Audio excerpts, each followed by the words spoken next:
Okay, folks, rolling into day 4. Well, it's day 5 technically, but I didn't post yesterday on a Sunday because I didn't get around to it. Let's leave it at that, shall we? But anyway, this is day 4, and I'm starting with pause rep pull-ups, which I did 3 sets of 8, and I actually learned this from Kboges, how to sort of time your pause at the top. So I like to go up and go 1, 2, 3, second rep 2, 2, 3, third rep, third rep 3, 2, 3, and so on. And try and respect those counts. But yeah, these burn. You see the last few reps, you're just trying to keep your chin above the bar. First one you can maybe get your a little higher, but yeah, just a cool way of slowing it down and really hitting that top position. And then I did 3 sets of diamond push-up. I tried to make it nice and tight.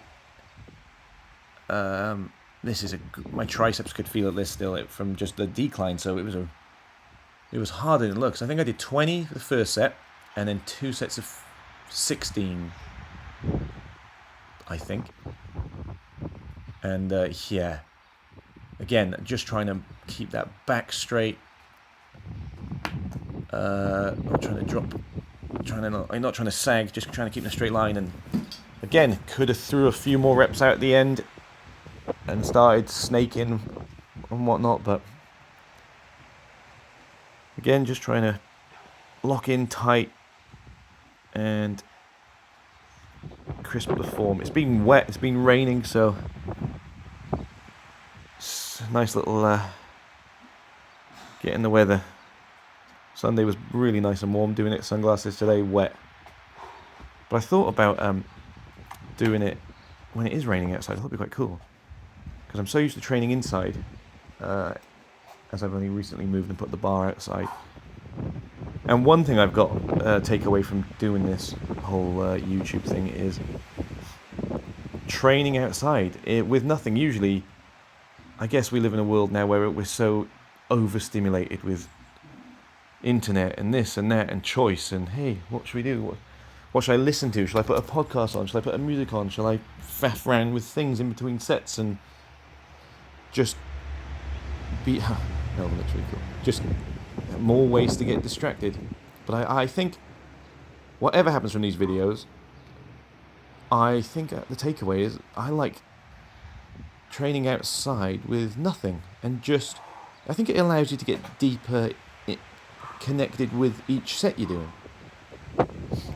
I know, like, if you're lifting heavy and stuff, and you might want that song, and that makes sense. If you're like, I can imagine a power lifter listening to heavy metal or something and getting geared up, and I totally get that.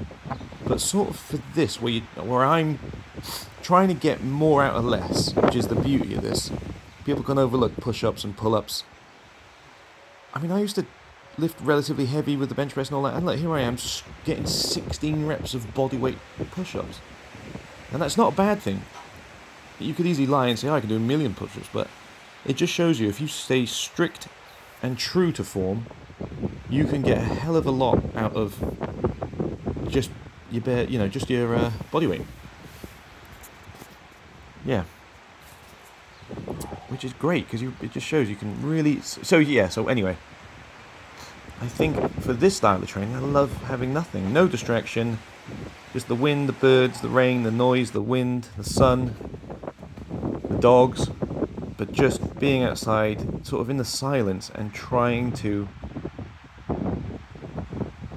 become an expert at these moves, which I'll probably never reach. And that is the beauty. Just improving. So I was going to set the rings up today, but just because it was raining, I thought I'll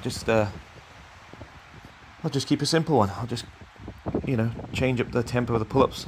I'll probably do neutral grip at some point and get my rings up. And then you can do rows, pull-ups on the rings, lots of different stuff.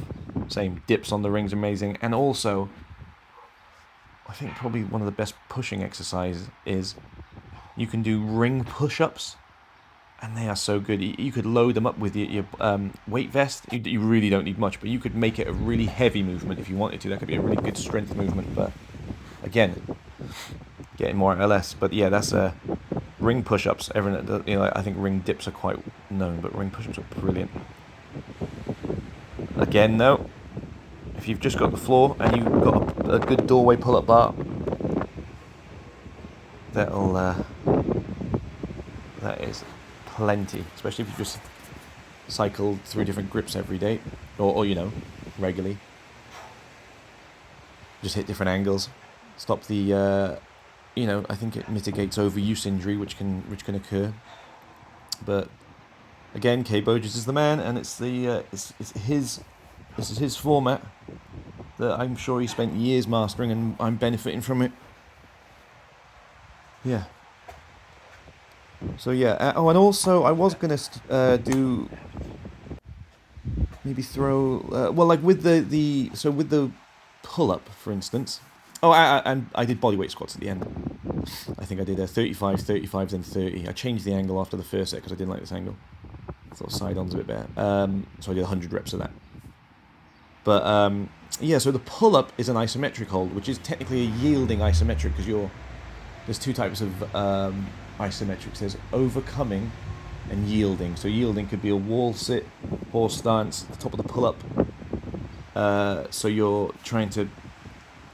just contracting your muscles and overcoming, well, gravity in this instance. What did I say? Sorry, that's yielding, and then overcoming is pushing against something. Like if you were to push against a wall, you can use it for, I guess powerlifters use it for if they're struggling at a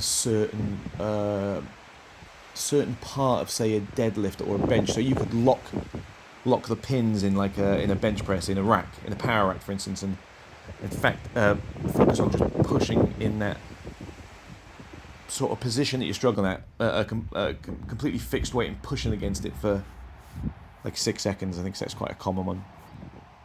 So I did mess about with sort of overcoming isometrics. You can, and also maybe you can. I might just think about hanging a rope off my bar. It's got a heavy bag attachment as well. There's loads you can do with a bar like that.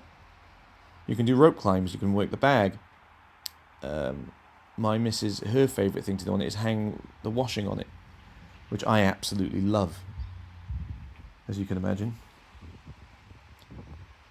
But yeah, so just there's lots of things you can play with at home. Isometrics, it's quite interesting. I think, just be careful if you're getting into overcoming and to not snap yourself, but it's quite cool.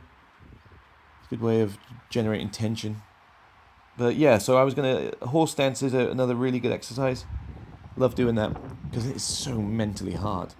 It's probably the hardest thing you can do is just stay locked in that position and resist the urge to stand up or crumple to the ground. A lot of martial artists do it, and it's brilliant. Brilliant exercise. Your legs go on fire after. Contracting so hard. So yeah, I'll do a bit of that. But yeah, same with that pull-up. You're desperately trying to shorten the seconds in your head because you're just like, get me down. And yeah, because I enjoyed myself the weekend. Let's say that at golf and a few beverages Saturday. So I thought, let's just get some bodyweight squats in. Let's get the heart elevated. It's a really good conditioning tool. Building up to high rep bodyweight squats is again, make them hard. Yeah, so I've probably missed loads on what to say, but there's always tomorrow.